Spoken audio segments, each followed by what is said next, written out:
दरअसल भगवान को स्त्री की रचना करते हुए 6 दिन बीत चुके थे, फिर भी रचना अभी अधूरी थी। यह देख देवदूतों ने भगवान से पूछा कि हे भगवान, स्त्री की रचना करने में आपको इतना ज्यादा वक्त क्यों लग रहा है? तो भगवान ने जवाब दिया कि क्या तुमने इसके सभी गुण देखे हैं? ये मेरी वो रचना है जो हर हालत में डटी रहेगी। स्थिति चाहे कैसी भी हो, ये सबको खुश रखेगी, अपने परिवार और बच्चों को एक सा प्यार देगी। इसमें बीमार होने पर भी कई घंटे काम करने की क्षमता होगी। भगवान की बातें सुनकर देवदूत हैरान रह गए और पूछने लगे कि क्या ये अपने दोनों हाथों से इतना कुछ कर सकती है? भगवान ने जवाब दिया, बिल्कुल, इसलिए तो ये मेरी सबसे अद्भुत रचना कहलाएगी।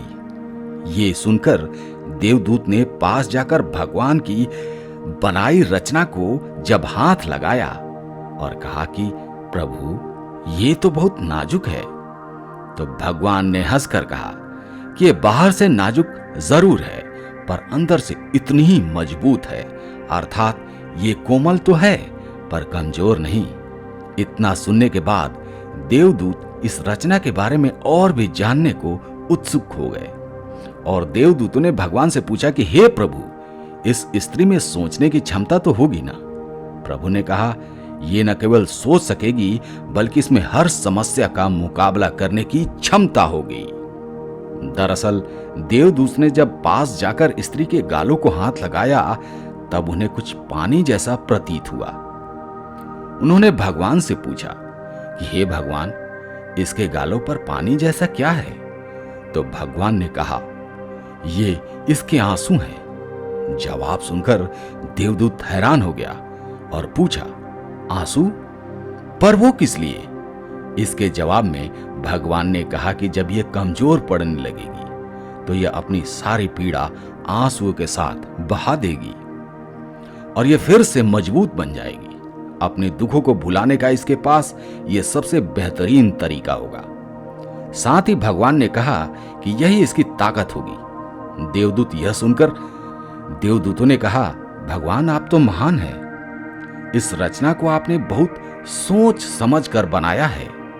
तो भगवान ने कहा, ये स्त्री रूपी रचना हमेशा अपने परिवार की हिम्मत बनेगी और हर परिस्थिति में निश्चल रहकर ही समझौता करेगी। तो देवदूतों ने कहा, भगवान, आपकी रचना संपूर्ण है। तो भगवान ने जवाब दिया कि नहीं, अभी इसमें एक कमी है और वो ये है कि अपना महत्व भूल जाएगी कि वो कितनी खास है। श्रोताओं, भगवान द्वारा बनाई गई इस रचना की कथा को देखने के बाद आप भी जान गए होंगे कि आखिर एक स्त्री में इतने रूप क्यों पाए जाते हैं। फिर चाहे माँ हो या बहन, पत्नी हो या फिर बेटी, उसका हर रूप परिपूर्ण है। इसलिए आप भी भगवान की बनाई इस रचना को जानिए और स्त्री का सम्मान कीजिए। धन्यवाद।